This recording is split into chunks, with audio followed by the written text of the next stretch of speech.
절입니다.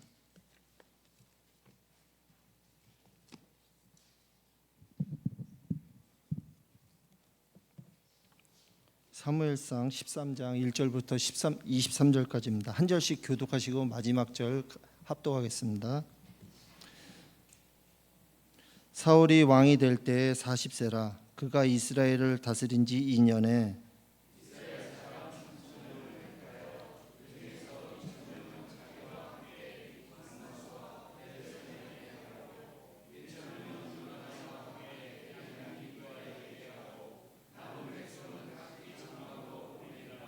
요나단이 게바에 있는 블레셋 사람의 수비대를 치매 블레셋 사람이 이를 들은지라. 사울이 온 땅에 나팔을 불어 이르되 히브리 사람들은 들으라 하니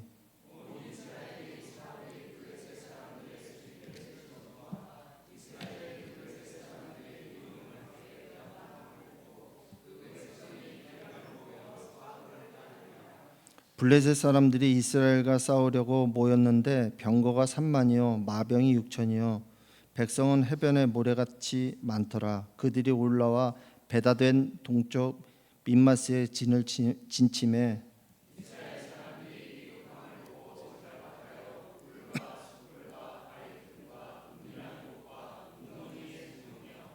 어떤 히브리 사람들은 요단을 건너 갓과 길르앗 땅으로 가되 사울은 아직 길갈에 있고 그를 따른 모든 백성은 떨더라.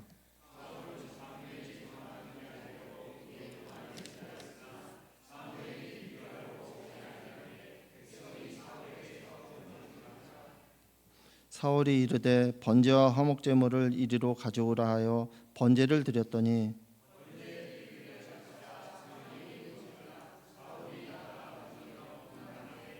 사무엘이 이르되 왕이 행하신 것이 무엇이냐 하니 사울이 이르되 백성은 내게서 흩어지고 당신은 정한 날 안에 오지 아니하고 블레셋 사람은 믹마스에 모였음을 내가 보았으므로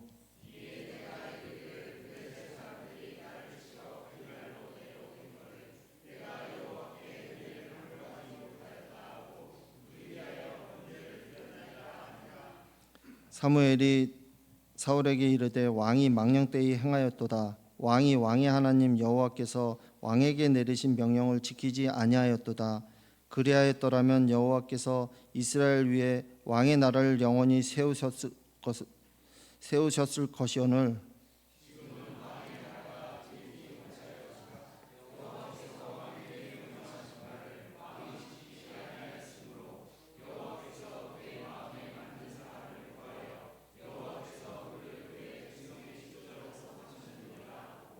사무엘이 일어나 길갈에서 떠나 베냐민 기브아로 올라가니라. 사울이 자기와 함께한 백성의 수를 세어보니 600명 가량이라.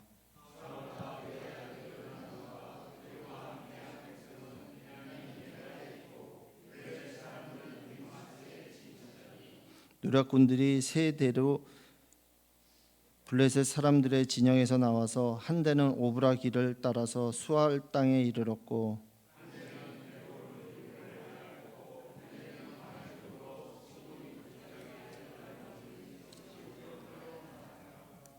그때 이스라엘 온 백성에 철공이 없으므로 이는 블레셋 사람들이 말하기를 히브리 사람이 칼이나 창을 만들까 두렵다 하였음이라.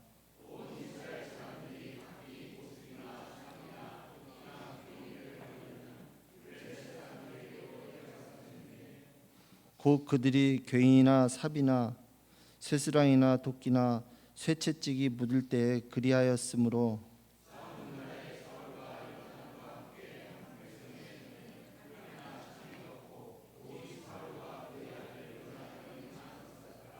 함께합니다. 블레셋 사람들의 부대가 나와서 믹마스 어귀에 이르렀더라.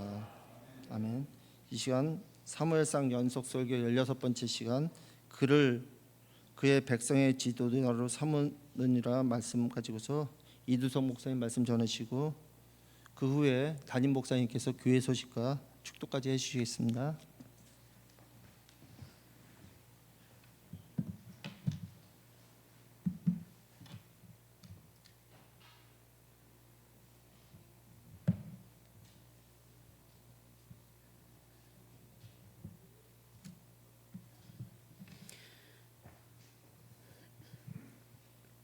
사무엘상 연속 설교 16번째 시간입니다. 우리는 지난주에 사울이 왕이 된 것이 이스라엘 백성들의 죄의 열매라는 것을 들었습니다.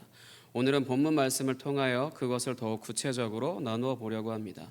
오늘 말씀 1절에서는 사울이 왕이 될 때에 40세라 그가 이스라엘을 다스린 지 2년에 라고 기록하고 있습니다. 사울이 다스린 기간이 정확히 몇 년인지는 명확하지 않습니다. 사도행전 13장 21절에서는 40년이라고 기록되어 있거든요. 오늘 말씀은 2년이라고 기록되어져 있고 사도행전에서는 40년이라고 기록되어져 있습니다. 성경이 연대기적인 역사 기록을 위해서 쓰여진 것이 아니기 때문에 사실 크게 중요하지는 않습니다.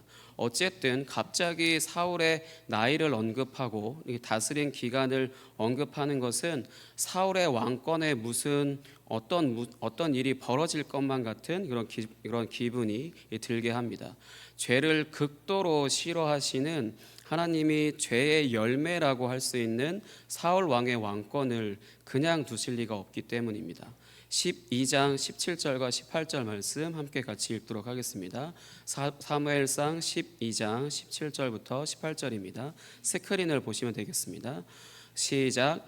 오늘은 밀 베는 때가 아니냐? 내가 여호와께 아뢰리니 여호와께서 우레와 비를 보내사 너희가 왕을 구한 일 곧 여호와의 목전에서 범한 죄악이 큼을 너희에게 밝히 알게 하시리라. 이에 사무엘이 여호와께 아뢰매 여호와께서 그날에 우레와 비를 보내시니 모든 백성이 여호와와 사무엘을 크게 두려워하니라. 아멘. 아니나 다를까 사울의 왕권이 아직 정착되지 않은 이 상태에 블레셋 군대들이 이제 쳐들어왔습니다. 사울은 이 블레셋의 침공을 막기 위해서 3,000명의 병사 중에 자신은 2,000명을 데리고 있고 나머지 1,000명은 요나단에게 주었습니다. 요나단은 이 1,000명의 병사를 데리고 블레셋의 수비대를 공격하여 승리를 거둡니다. 사울의 군사 지도력과 전쟁 수행의 능력의 탁월함이 이제 드러나는 장면이라고 할 수 있습니다. 하지만 문제는 이 일로 인하여서 블레셋 사람들의 이제 미움을 이제 받게 되었다는 것입니다. 그래서 이스라엘 백성들은 이제 길갈로 이제 계속해서 모여들죠. 왜냐하면 이제 사울에게 힘을 더하여 주기 위해서요. 자신의 왕이니까요. 그래서 사울의 왕권이 강화되어 가는 것처럼 보입니다. 이제 그러나 더 큰 문제는 이제 블레셋 사람들의 이제 병력이 얼만큼 되냐? 병거가 3만이고요. 마병이 6천이고 이제 백성은 그를 따라온 아니면 일반 병사를 얘기하는 것 같은데 백성은 해변의 모래와 같이 많았다라는 것입니다. 말 그대로 이스라엘 병력과는 정반대로 이제 거의 압도적인 이제 병력의 차이가 난다고 할 수 있습니다. 이제 사울 왕을 돕기 위해서 모였던 이제 이스라엘 백성들은 이 압도적인 병력의 차이 때문에 이제 전의를 상실하여서 이제 여기저기 이제 숨기 시작하고요. 이제 그나마 이제 사울 왕을 따르는 사람들로 이제 남아 있던 백성들은 이제 덜덜덜덜덜 털고 있었습니다. 당연하지 않았을까요? 출애굽 사건 때 홍해를 건너던 이스라엘 백성들 앞에 온 군대가 다 총동원되었던 그 이집트의 군대처럼 지금 이 블레셋 군대도 바로 직전에 패한 것 때문에 이제 약이 바짝 올라 있는 상태거든요.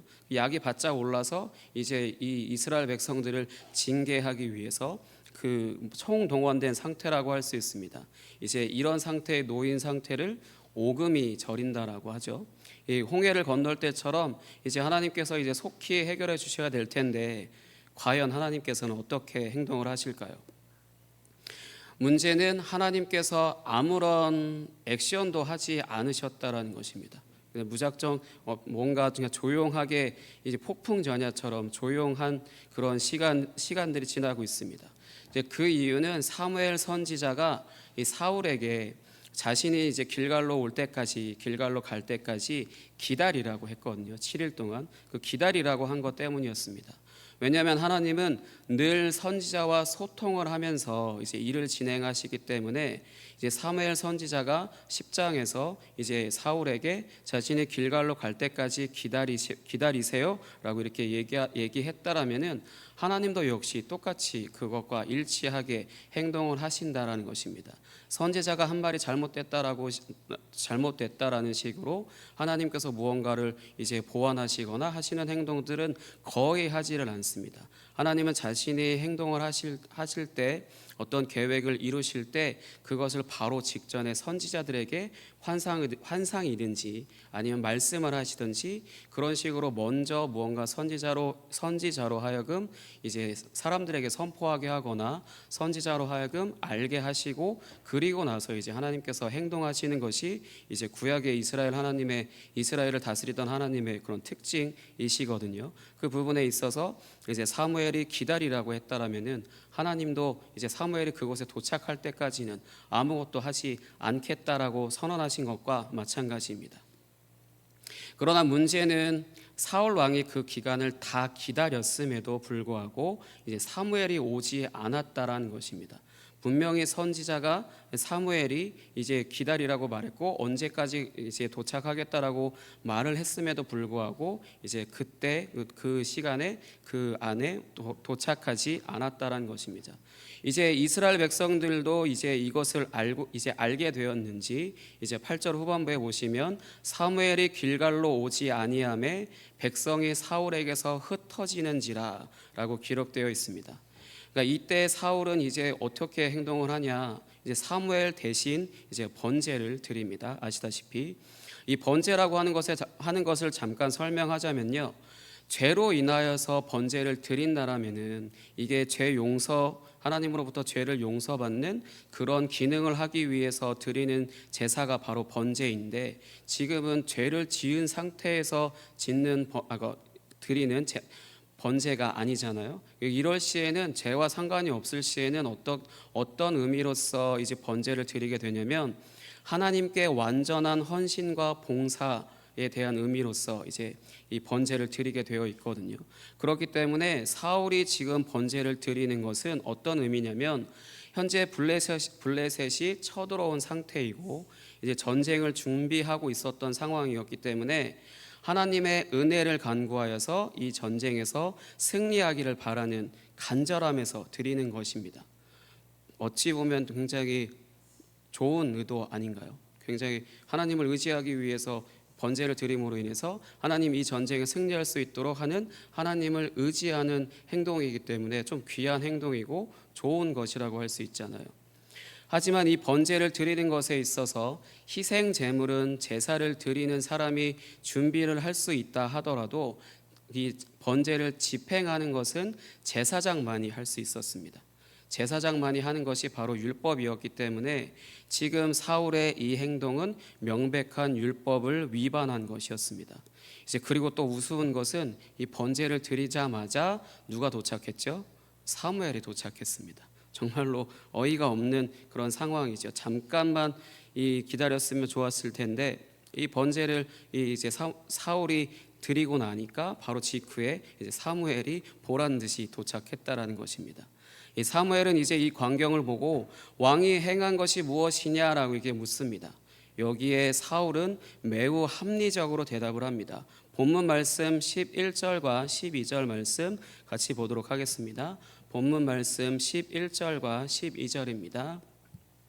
같이 읽겠습니다. 시작. 사무엘이 이르되 왕이 행하신 것이 사울이 이르되 백성은 내게서 흩어지고 당신은 정한 날에 오지 아니하고 블레셋 사람은 믹마스에 모였음을 내가 보았으므로 이에 내가 이르기를 블레셋 사람들이 나를 치러 길갈로 내려오겠거늘 내가 여호와께 은혜를 간구하지 못하였다 하고 부득이하여 번제를 드렸나이다 하니라. 아멘. 부득이하여 번제를 드렸나이다 하니라.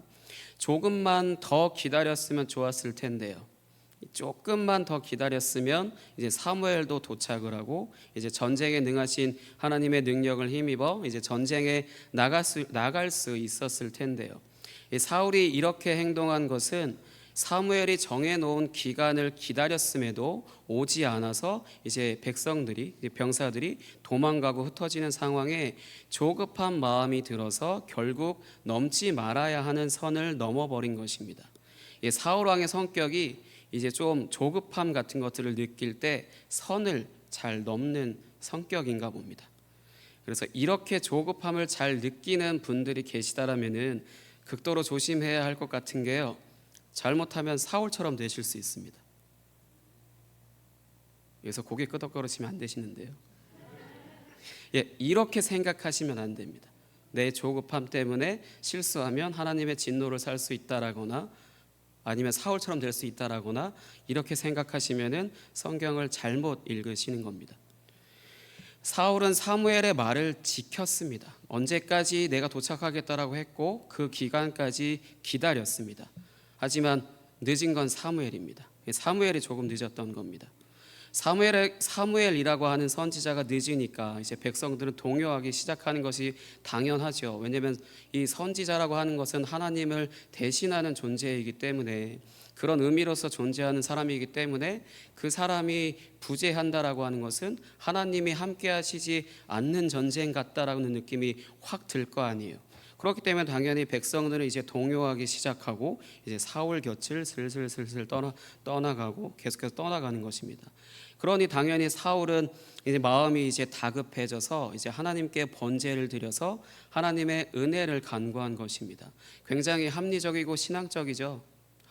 하나님을 의지하기 위해서 어쨌든 간에 하나님을 의지하고 싶어서 그 선을 넘은 것은 넘은 것이지만 하나님을 의지하기 위해서 한 행동이기 때문에 사울 입장에서는 어찌 보면 굉장히 합리적인 이런 대답이었을 것입니다. 하지만 어쨌든 율법을 어긴 건 명백한 사실입니다. 이제 이 일에 대하여 사무엘은 이제 사울 왕이 하나님의 명령을 지키지 않은 것이라고 말하면서 14절에서는 여호와께서 그의 마음에 맞는 사람을 구하여 여호와께서 그를 그의 백성의 지도자로 삼으셨느니라라고 선언합니다. 이미 하나님께서는 자기의 마음에 맞는 사람을 찾아 놓았다는 것입니다. 사울로서는 굉장히 억울할 것 같아요. 왜냐하면 그 번제를 드리는데 드는 시간이 얼마나 걸리는지 모르지만 저희처럼 예배가 1시간, 1시간 반인지 아니면 10분, 15분에 끝나는 것인지 아니면 굉장히 긴 시간을 하는 것인지 그거는 모르지만 이제 그 시간만큼이라도 이제 더 기다렸다면 자신의 통치권이, 자신의 왕권이 영원했을 텐데요. 이 한 번의 실수로 이제 휘리릭 날아가 버렸습니다. 물론 15장에 가서 정말로 버려질 수밖에 없는 사건이 발생하는 것이 아직은 남아있기는 하지만 사울은 이 사건으로 인하여 이미 통치권에 정한 기간이라는 것이 생겨버렸습니다. 좀 부당한 결정이지 않은가요? 이전까지 사울이 딱히 무언가를 잘못했다라고 하는 것이 딱히 없었거든요. 그런 부분이 없었고 또 이번 사건이 좀 중한 사건이기는 하지만 신기하게도 하나님이 회개할 기회조차 주지 않으십니다. 그냥 딱 보고 사무엘이 그냥 당신의 왕권은 이제 끝이야 라고 이렇게 선언해 버립니다. 회개할 기회를 주지 않은 것처럼 딱 잘라서 얘기하시죠. 굉장히 냉정하신 하나님이신 것 같습니다. 좀 무섭지 않으세요? 단 한 번의 잘못인데.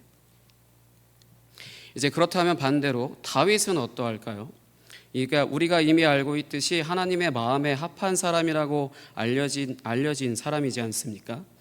바로 오늘 본문 말씀에서 언급된 그의 마음에 맞는 사람이 바로 다윗을 지칭하는 것인데, 다윗은 그러면 완벽했을까요? 사울보다 더 나은 사람이고 더 하나님의 율법에 완벽했을까요? 그래서 하나님의 마음에 합한 사람이라는 그런 칭호를 들었을까요? 정말로 완벽했을까요? 아닙니다. 물론 아닙니다. 이제 밧세바라고 하는 여인과의 불륜 사건이 하나 있는데 이것을 제가 소개해드리겠습니다. 이제 요약해서 말씀드리자면 어느 날 다윗이 왕궁을 돌아다니다가 이제 밧세바가 목욕을 하는 것을 보고 이제 불륜을 저지르게 되죠. 그리고 나서 이제 밧세바가 임신을 하게 됩니다. 이때 다윗은 이제 그 임신한 아이가 자신의 아이라는 것을 들키지 않기 위해서 밧세바, 그러니까 우리아의 남편이라고 할 수 있는 우리아의 아내라고 우리아의 아이라고 그렇게 생각하게 만들기 위해서 우리아를 급히 전쟁터에서 불러옵니다. 그리고 당신의 아내와 잠자리 같이 하라고 이제 집에서 편하게 잠을 자라고 이렇게 명령을 합니다. 근데 우리아는 지금 전쟁 중에 내 동기들은 다 거기서 전쟁터에 서 있는데 나만 편하게 집에서 잠을 잘 수 없습니다라고 이렇게 말하면서 거부합니다. 그러고 나서 이제 전쟁터로 다시 돌아가죠. 이때 다윗이 어떤 행동을 하냐면 이제 다른 부하들과 짜서 이제 우리아가 전쟁터에서 전사하게 만듭니다. 그 계획을 이렇게 짰고 보기 좋게 성공을 합니다. 이게 하나님의 마음에 합한 사람의 조건일까요? 엄청나게 치밀하게 치밀한 이런 계략을 세워서 그 사울처럼 사무엘에게 현장에서 검거당하지 않으면 이 하나님의 마음에 합한 사람인가요? 방금 말씀드렸듯이 사울보다 다윗이 더 나은 사람 같으세요? 다윗이 저지른 이 사건에 대한 이 범죄를 하나씩 현대의 언어로 바꿔서 사용하면요, 도둑질, 불륜, 증거인멸, 살인교사가 있습니다. 이게 누가 한 거라고요? 하나님의 마음에 합한 사람이라고 하는 다윗이 한 행동입니다. 이 10계명 중에서 사람에 대한 계명이 5계명부터 10계명까지잖아요. 5번째부터 10번째 계명까지 이 안에서 좋게 4가지 이상 거의 다 어긴 것입니다. 이제 또 여기에 또 나중에 나단 선지자가 다윗에게 와서 전한 말 중에 여호와의 말씀을 업신여기고라고 또 기록된 부분이 있거든요. 사무엘하 12장 9절 함께 보도록 하겠습니다. 사무엘하 12장 9절입니다. 같이 읽겠습니다. 시작. 그러한데 어찌하여 내가 여호와의 말씀을 업신여기고 나 보기에 악을 행하였느냐? 내가 칼로 햇사람 우리아를 치되 암몬 자손의 칼로 죽이고 그의 아내를 빼앗아 내 아내로 삼았도다. 아멘. 업신여겼다는 말이 사울이 이제 여호와의 말씀을 버렸다라고 하는 그 부분과 이제 크게 다르지 않는 말입니다. 그러니까 10계명 중에 앞부분 하나님에 대한 계명 첫 번째부터 4번째 계명에 직접적으로 뭔가 접촉되는 것 같아 보이지는 않는다 하더라도 이 10계명이라고 하는 것은 율법 613가지를 축약해 놓은 것이고, 율법은 하나님과의 관계를 유지하는 것에 있어서 어느 규정이 더 크고 어느 규정은 하찮고 하는 이런 크고 작음이 없이 동일하기 때문에 어찌됐든 간에 다윗이 사울보다 더 크고 더 많은 죄를 지은 것입니다. 그런데 다윗은 징계는 받았을지언정 이후에 다윗의 후궁들이 안 좋은 일들을 겪게 되고 그 이후에 이제 다윗은 이 사건 이후로는 하락세를 걷게 되긴 하거든요. 그 부분에 있어서 징계는 받을지언정 신기하게 사울처럼 버려지지는 않습니다. 왜 그럴까요? 하나님이 사람을 대하시는 방법이 일관성이 없으신 것 같은데, 이런 변덕스러운 하나님은 좀 무섭지 않으세요? 불안하고 무섭지 않으세요? 뭔가 하나님 마음대로이신 것 같은 그런 생각에 좀 불안함을 느끼거나 좀 무섭지 않으세요? 저는 변덕이 심한 사람들은, 감정적으로 움직이는 사람들은 개인적으로 좀 무섭긴 하거든요. 내가 어떻게 말하든 내가 일괄적으로 이렇게 말했을 때 이렇게만 반응하는 게 아니라, 내가 어떨 땐 이렇게 말했을 때 이렇게 행동하다가 어떻게 똑같이 말했는데 어쩔 때는 정반대로 나온다든지, 이렇게 마음의 변덕이 심한 사람들은 좀 대하는 게 좀 무섭긴 하거든요. 제가 자칫 아무 생각 없이 한 말에 상처를 받을 수 있고, 아니면 역으로 제가 공격을 당할 수도 있으니까요. 이런 것처럼 이제 마음대로 행하는 그런 하나님이시라면은 좀 불안하고 무서운데요. 왜 하나님은 다윗은 버리셨음에도 사울은 버리셨음에도 다윗은 버리시지 않으셨을까요? 그래서 이 말씀을 준비하는데 계속해서 노래 하나가 좀 생각이 났어요. 찬양이 아니라 좀 죄송하지만 거짓말 거짓말 거짓말이라는 그 부분이 계속 메아리 쳐 오듯이 계속 생각이 났었거든요. 이 노래는 버려진 사람들에 대한 노래입니다. 굉장히 좀 유명한 노래라 다들 좀 이제 그러니까 이 멜로디는 들어보셨을 텐데, 이제 이 노래는 한편으로는 애완견들을 아무렇게나 버리고 이제 가는 것에 대한 노래이기도 하고, 또 한편으로는 이제 해당 노래의 댓글들을 보시면 자신들이 버려진 이야기들이 막 엄청 이게 기록이 되어져 있는 그런 좀 슬픈 노래이기도 하거든요. 가사의 내용은 사랑한다라고 말해놓고 기다리라고 다시 오겠다고 말해놓고 이제 이런 식으로 좋은 말을 다 해놓고는 이제 결국 버렸다라는 것입니다. 사울 왕이 버려지는 것이 만약 이제 사울 왕이 무언가 잘못한 것 때문이라면, 그것 때문만이라면 이제 하나님도 이제 결국은 반려견이라고 이제 말하면서도 이제 자신이 키우던 애완견들을 키우기가 어려워지니까 슬쩍 버리고, 또 한편으로는 이제 아이를 낳아놓고는 자기가 형편이 어려워지거나 아니면 너무 힘들어서 또 슬쩍 유기를 하거나 아니면 다른 곳에 입양을 하는 그런 부모님들처럼 그런 하나님처럼 느껴집니다. 만약에 정말로 하나님께서 사울 왕의 잘못 때문에 이제 버리신 것이라면, 전능하신 하나님은 맞으실지 몰라도요, 전능하신 하나님이시라 애굽에서 이렇게 구원해내시고, 전능하신 하나님이시라 계속 만나도 먹이시고 여러 가지 기적들도 일으키시고, 그렇게 해서 그 위대한 신, 유일한 신 이런 표현을 들으실지도 모르겠지만 아버지는 아닙니다. 신이기에 전능하셔서 이스라엘 백성들 구원하시고, 신이기에 전능하셔서 그 이스라엘 백성들을 먹이시고 입히시지만 아버지라고 불리기에는 아닐 수도 있습니다. 그러나 사울 왕을 버리신 이유는 사울 왕의 잘못도 있겠지만요, 오늘 결정적으로 잘못한 건 맞잖아요. 하지만 애초에 사울이 왕으로 세워진 것이 죄의 열매였기 때문입니다. 그러니까 한마디로 이스라엘 백성들의 죄로 인한 희생양과 같은 사람이 바로 사울입니다. 물론 하나님이 원하시지 않은 그런 왕이 세워졌고 자신의 힘과 능력으로 그런 것들을 통치하고 다스렸지만, 하나님을 믿는 그 신앙이 물론 부족한 것도 있지만, 이 사람이 그 왕위에 세워진 것은 사울 왕의 뜻대로 세워진 게 아니고 이스라엘 백성들의 그 군중 심리에 그 강력히 간절히 떼쓰듯이 외쳐대는 왕을 세워달라고 하는, 그걸 하나님께서는 나를 거부한 것이다라고 표현하셨잖아요. 그렇게 떼쓰듯이 하나님께 떼쓴 것에 대한 결과로서 희생양과 같은 것입니다.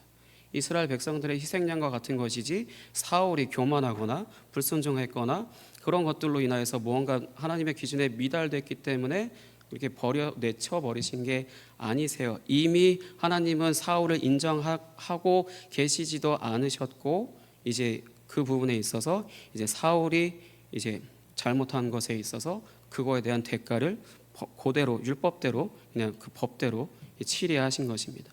또 반대로 이제 다윗은 버리지 않으신 이유는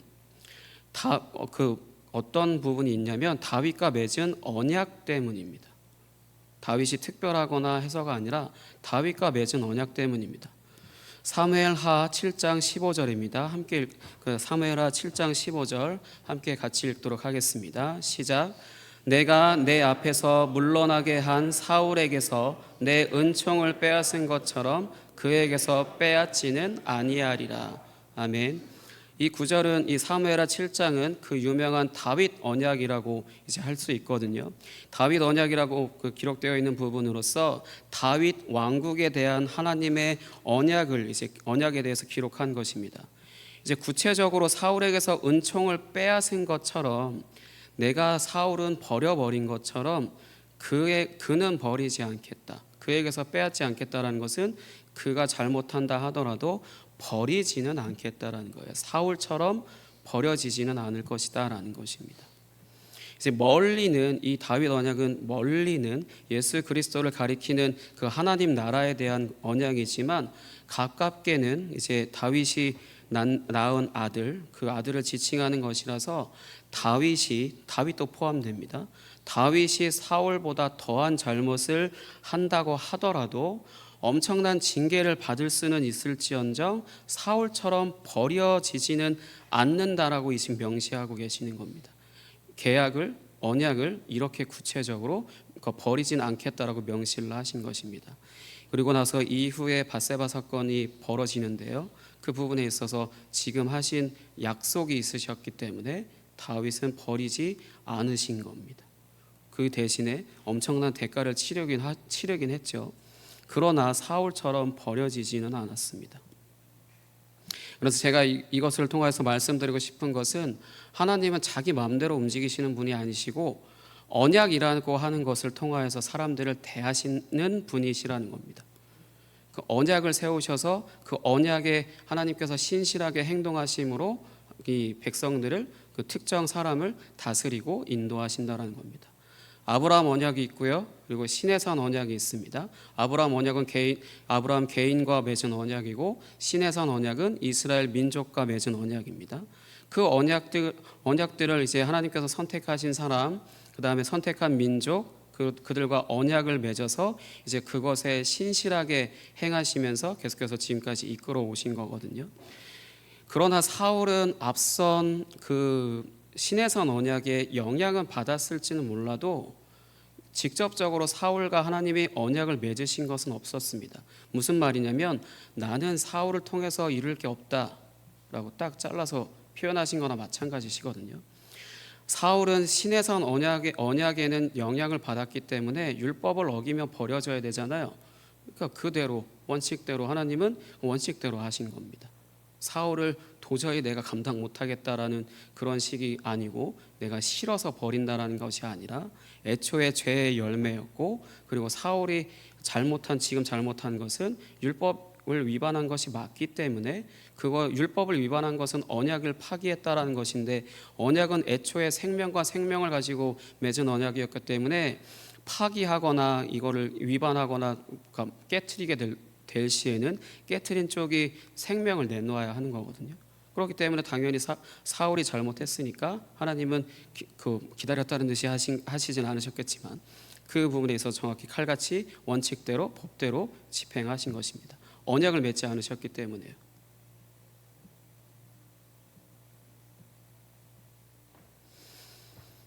그래서 사울은 버려졌고 다윗은 버려지지 않았습니다. 똑같이 하나님께서 왕으로 세우시긴 하셨지만 사울은 사람의 마음에 맞는 사람이었다면 다윗은 하나님의 마음에 맞는 사람이었습니다. 하지만 죄를 범한 것에 대한 경중은 사울보다 다윗이 더 강합니다. 그러나 하나님은 자신이 맺은 언약이 있었기 때문에 다윗이 사울보다 더한 놈이라고 하더라도 그 부분에 있어서 언약대로 신실하게 버리시지는 않으신 것입니다. 사울은 이스라엘 백성들의 그 떼쓰듯이 하나님 앞에서 땡깡 부리듯이 왕 달라고 요청했던 그 요청에 희생양같이 버려진 사람이고요. 그리고 오늘 말씀에 사울이 번제를 직접 드린 것은 방금 말씀드렸듯이 율법을 알면서도 이제 고의적으로 지은 죄라고 할 수도 있지만, 또 한 가지 정확하게는요, 무엇 때문에 사울이 이렇게 번제를 그 상황에서 드리게 되었냐면 두려움 때문이었습니다. 사람이라면 누구나 이런 상황에서 자신을 통제하기 어려운 상황이기 마련일 텐데, 눈앞에는 나를 죽이기 위해 우리를 공격하기 위해 모인 적들이 정말 해변의 모래같이 엄청나게 끝이 보이지 않을 정도로 이렇게 길게 늘어져 있고, 나와 같이 있던 사람들이 겁을 먹고 이제 도망가기 시작을 하는데 거기서 두려움을 느끼지 않을 사람이 누가 있을까요? 혹시 여러분들은 두려움을 느끼지 않으실 수 있으신가요? 다들 표정 보시니까 자신 없습니다 라는 표정이신 것 같은데 저도 자신 없습니다. 그 상황에서 그냥 앞에 있는 사람들의 그 적들만 바라보고, 예를 들어서 같이 하는 사람들이 계속 같이 믿음을 서로 같이 하고 같이 신뢰하는 사이라서 지키고 우리 같이 죽자 이러면은 좀 나을 것 같은데 도망가고 있잖아요. 그러니 이 상황에서 어떻게 하겠어요? 어느 누가 이 상황에서 그냥 두려워하지 않을 수 있겠습니까? 그 부분에서 그렇기 때문에 사울이 이런 상황에서도 사무엘을 끝까지 기다렸어야 했다라고 이렇게 얘기할 수 있을까요? 이제 물론 그럴 수 있다라면 좋았을 수도 있겠죠. 그냥 그 자리에서 내가 여기서 죽겠다 이렇게 생각을 했다라면은 좀 더 뭔가 좋은 결과가 있을 수도 있었을 겁니다. 하지만 이제 사울은 이제 두려움 가운데 사는 사람이라는 것을 이거는 증명하는 사건이었고요.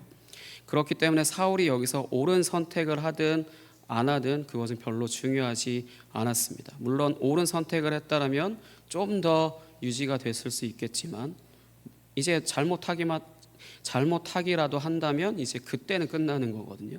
이제 오늘 말씀에서는 이제 사울이 이 두려움 가운데 사는 사람이다라는 것을 증명하는 사건이라고 할 수 있습니다. 성경에서 가장 많이 사용되어지는 문장이 혹시 무엇인지 여러분 아십니까? 성경에서 가장 많이 쓰여지는 단어 말고요, 문장, 어떤 문장이 가장 많이 쓰여진다라고 하는 그 성경 안에서 가장 많이 쓰여지는 문장이 혹시 뭔지 아세요?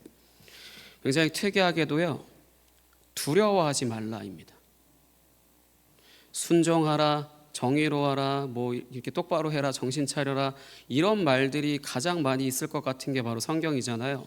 저희가 계속 뭔가 의롭게 살아야 되고 뭐 해야 되고 그렇게 계속해서 저희가 계속 그렇게 믿고 고백해야 하는 것처럼 그렇게 하나님이 요구하시는 말들이 굉장히 많을 것 같은 게 성경인데, 특이하게도요, 두려워하지 마라고, 연약한 인간들한테 두려워하지 마라고 이렇게 말하는 것이 가장 많이 등장한다고 합니다. 성경 창세기부터 요한계시록까지요.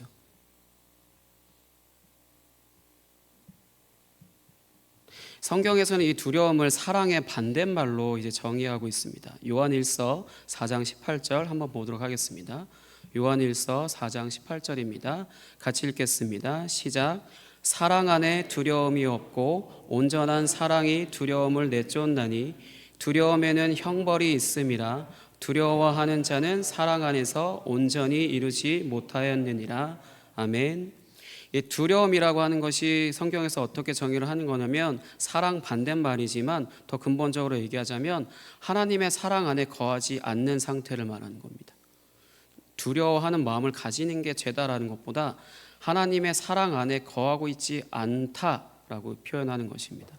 사울처럼 하나님과의 언약 관계 안에 들어가 있지 않다는 것을 의미합니다. 여기서 사울이 들어가 있지 않았을까요? 아니면 하나님이 집어넣지 않으셨을까요? 사울이 들어간 게 아니라 하나님이 그 안에 집어넣지 않으신 상태입니다. 그렇기 때문에 사울은 이러나 저러나 이 두려움 가운데 사는 사람인 거죠. 이후에 이제 이런 사건들 이후로 버려지고 난 후에 그것이 더 극적으로 더 드러나죠. 악신이 들린다라든지 여러 가지 기타 등등 사울이 힘든 시간들을 보내잖아요. 자기가 지은 죄의 대가다라고 얘기할 것이 아니라 애초에 하나님께서 바라지도 않은 왕을 그렇게 떼쓰듯이 이스라엘 백성들이 그렇게 떼쓴 것에 대한 결과를 사울이 고스란히 다 받고 사는 거죠. 그러니까 굉장히 한편으로 불순종의 아이콘이라고 불리기보단 불쌍한 사람입니다. 그냥 군중 심리에 어느 한 사람 희생양이 돼버린 거예요. 사울 왕은 그렇게 좀 불쌍한 사람입니다. 이제 두려움이라는 것을 이제 하나님의 사랑 안에 들어가 있지 않다라는 것을 의미하고, 또 한편으로 이 두려움 가운데 사는 사람을 성경에서 굉장히 무섭게 표현하는데요. 요한계시록에서는 저희가 영원한 지옥이라고 하는 둘째 사망이라고 하는 그걸 불못이라고 표현하잖아요. 여기에 들어가는 사람의 목록이 있어요. 성경 그 요한계시록 21장 8절에 보시면 여기에 몇 번째에 들어가는지 한번 보도록 하겠습니다. 같이 읽겠습니다. 시작. 그러나 두려워하는 자들과 믿지 아니하는 자들과 흉악한 자들과 살인자들과 음행하는 자들과 점술가들과 우상 숭배자들과 거짓말하는 모든 자들은 불과 유황으로 타는 못에 던져지리니 이것이 둘째 사망이라. 아멘. 몇 번째죠? 첫 번째입니다. 최우선순위 맨 앞에 그냥 가장 큰 죄 순서라고 볼 수도 있고요. 아니면 똑같이 이 모든 죄랑 똑같이 여긴다라고 볼 수 있는데 굳이 가장 앞에 언급을 하고 계십니다. 그건 어떤 이유냐면 예수 그리스도께서 이제 사랑으로 온 세상을 다스리시는 그런 다스림 가운데 거하지 않는 사람들을 이제 말하는 것이거든요. 입으로는 예수님을 믿는다고 말하지만 그래서 열심히 교회 생활도 하고 또 열심히 교회에서 봉사도 하고 또 직분도 있어요. 그런데 정작 그분의 다스림을 받지 않는 사람들을 이제 표현하는 것입니다. 두려움 가운데 있다라는 것은. 이제 그래서 먹고 사는 것에 대한 두려움을 겪고요. 그다음에 사람들과의 관계에 대한 두려움을 겪고, 그리고 이제 자신의 연약함을 가지고 이제 두려움을 합리화시킵니다. 그리고 이제 질병으로 인한 두려움, 어떤 죽음에 대한 두려움, 그런 것들에 대한 두려움을 겪고요. 취업에 대한 두려움도 겪습니다. 시험 성적에 대한 두려움도 겪습니다. 이렇게 수없이 많은 두려움에 다스림을 받으며 살아갑니다. 우리가 어떤 상황에서 내가 결정을 하게 될 때 무의식적으로 내가 결정을 하는 것들이 거의 대부분 어떤 내가 두려움을 가지고 있는 그런 트라우마라거나 그런 것들이 있다라면은 내가 내 의지대로 결정을 못합니다. 거의 끌려가다시피 하고요. 사울도 마찬가지입니다. 늘 두려움 가운데 불안함 가운데 있었기 때문에 이제 앞에서 나를 죽이려고 이렇게 진쳐 있는 그들을 보고 두려움을 느꼈을 거고, 나와 같이 생사를 같이 하기 위해서 모인 그 병사들은 도망가 버리니까 그 두려움이 더욱더 극대화돼서 자기 자신을 통제할 수 없는 거죠. 번제를 드리는 것이 악한 것이라고 알지언정 알아도요, 어쩔 수 없습니다. 의지할 때는 하나님밖에 없다라고 하는 건데, 그렇지만 율법에는 그것이 정확히 죄로 금지되어 있었기 때문에 결국은 이제 율법을 위반한 것이죠. 두려움 가운데 사는 사람의 특징입니다. 우리도 어떤 시험 성적에 대해서 걱정하고, 우리의 취업에 대해서 걱정하고, 먹고 사는 문제에 걱정할 수밖에 없잖아요. 그렇기 때문에 내가 내리는 결정에 그것들, 그 두려움을 깔고 있다라면은 나는 두려움의 다스림을 받고 있다라는 것이죠. 하나님 나라의 다스림을 받기보다는요. 하지만 사실 사람이라면 당연히 이런 것에 이제 두려움을 갖게 되는 것이 당연하죠. 사울도 그렇고요. 물론 저도 그렇습니다. 사람이기 때문에요. 이제 그러나 정말 예수님을 믿는다면 당연히 이제 이런 두려움을 느끼는 순간에도 이제 잠시 멈출 수 있습니다. 그리고 혹시 넘어질 수도 있습니다. 하지만 그것에 완전히 지배를 당하지는 않습니다. 정말로 내가 예수님을 믿고 그 다스림을 받는다라면요. 사람이기 때문에 실수할 수 있고 사울처럼 실수할 수 있어요. 그렇지만 넘어질 수도 있고 잠시 멈출 수도 있지만 완전히 지배를 당하지는 않습니다. 왜냐? 긍정적으로 생각해서 믿음을 가지려고 노력해서 긍정적으로 생각을 하거나 아니면 극복하려는 의지를 가지고 있기 때문이 아니라 예수님이 이미 해결하셨기 때문입니다. 이 두려움에 대한 부분도 예수님께서 이미 해결을 하셨기 때문입니다. 마태복음 8장 17절입니다. 마태복음 8장 17절 같이 읽겠습니다. 시작. 이는 선지자 이사야를 통하여 하신 말씀에 우리의 연약한 것을 친히 담당하시고 병을 짊어지셨도다 함을 이루려 하심이더라. 아멘. 예수님께서 십자가에서 죽으시는 사건이 이제 다들 아시겠지만 새 언약을 체결하시는 사건으로 이제 다들 알고 계시잖아요. 성경에 하나님께서 어떤 대상과 어떤 민족과 언약을 맺으실 때 그냥 너와 나는 이제 언약을 맺은 사이야 이렇게 얘기하고 끝나시는 게 아니라 율법을 이렇게 주시고 십계명을 주셨던 것처럼 내가 너를 어떻게 다스리겠다라고 이제 명시하시는 부분이 있거든요. 오늘 이 말씀은 예수님을 통하여서 이제 십자가에서 죽으실 때 우리의 연약함, 우리의 죄를 포함한 우리의 모든 것을 다 짊어지고 가셨다는 겁니다. 우리 연약함이라고 하는 것이 이 부분에 있어서는 그냥 예수님을 우리의 의지가 약하다든지 우리가 어떤 질병 가운데 몸이 약하다든지 기타 등등 우리의 모든 연약함을 다 포함한 것이거든요. 그렇기 때문에 이것을 예수님이 다 짊어지고 가셨다는 겁니다. 그 말은 너의 연약함을 내가 다 짊어지고 갈 거고 너는 이제 내 것으로 하나님의 능력으로 하나님의 힘으로 하나님의 것으로 이 세상을 살아가게 될 것이다라고 이게 선언하시는 것과 마찬가지입니다. 그렇기 때문에 우리가 두려움 가운데 거하는 그 순간에 내가 정말로 예수 그리스도를 믿음으로 그분의 나라 안에서 그분의 다스림을 받는다라면은 나는 거기에 완전히 주저앉아서 완전히 와장창창 깨지지 않는다라는 거죠. 그 부분에 있어서 하나님께서 버틸 힘이 되어 주셔서 버티게 하시고 이기게 하시고 그 안에서 한 걸음 한 걸음 걸어갈 수 있게 해주시기 때문에 이 두려움 가운데 있다 하더라도 우리를 계속해서 끝까지 신실하게 지키신다는 겁니다. 우리가 뭔가 잘못했고 우리의 실수로 우리의 삶이 망가질 리가 없다라는 겁니다. 하나님 보시기에 물론 안타까워하시겠지만 우리의 실수나 그런 연약함은 이미 예수님께서 다 짊어지고 가셨기 때문에 그거에 대한 징계를 우리가 받는다라기보단 우리의 몸으로서 받는 것들은 있겠지만 우리의 영혼은 주님 안에서 평안함을 누리고 날마다 주님의 것으로, 주님의 힘으로, 주님의 능력으로 이제 살아가게 되었다라는 것입니다. 그것이 우리가 새 언약, 예수 그리스도를 믿음으로 새 언약 안에 들어가서 하나님 나라 안에서 하나님의 다스림을 받으며 사는 삶입니다. 내가 나약하다라는 것이 사람들 앞에는 혹시 창피하고 민망한 것일 수도 있지만 하나님은 절대 그렇게 보지 않으십니다. 왜냐하면 우리의 연약함 때문에 우리를 선택하시고 우리를 구원하신 것이 아니기 때문이거든요. 그거에 아무런 문제 없습니다.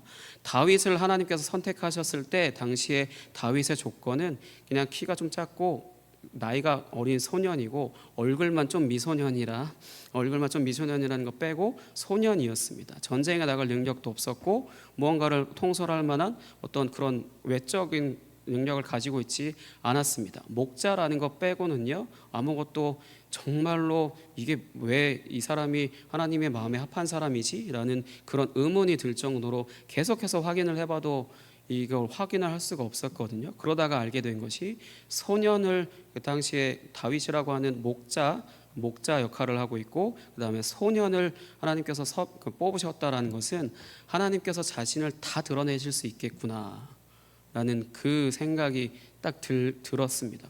하나님께서 사울은 자신의 힘이 있었잖아요. 통솔을 어떤 군부대 전쟁 수행 능력, 그다음에 군사 지도력, 아니면 외모가 훤칠해서 굉장히 든든해 보이거나 하는 그런 모든 것들을 갖춘 사람이었다라면은 그렇기 때문에 하나님이 드러나실 리가 없죠.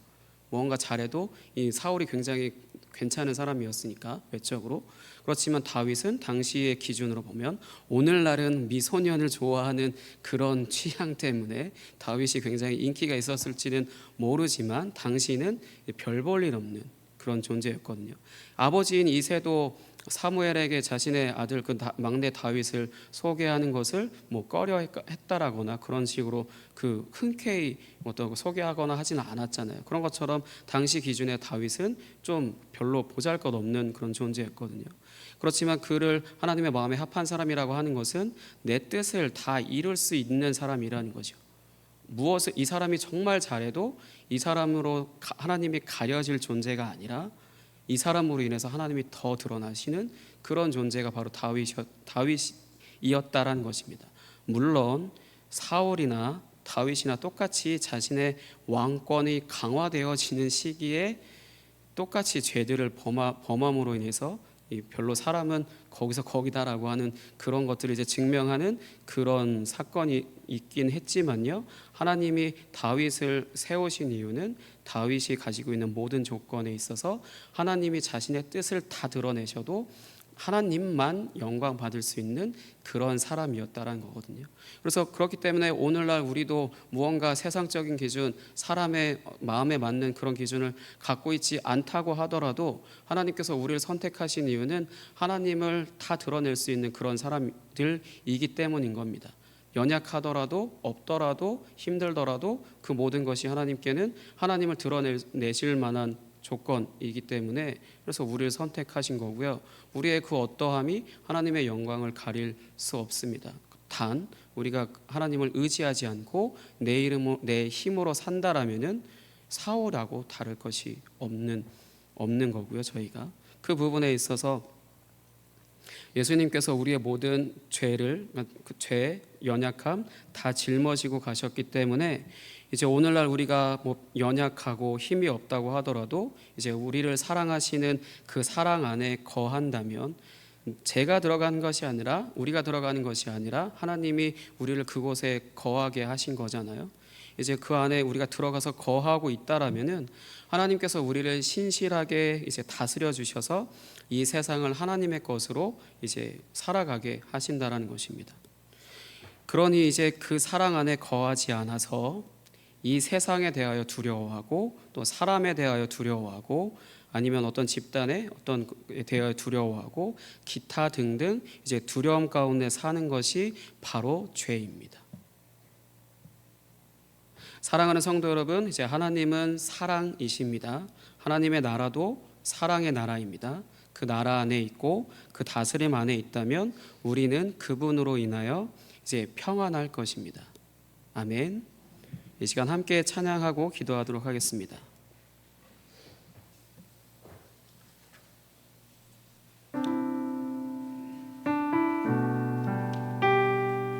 제가 말씀드렸듯이 성경 말씀에 가장 많이 하나님께서 사람들을 향하여 하시는 말씀이 바로 아무것도 두려워하지 말라입니다.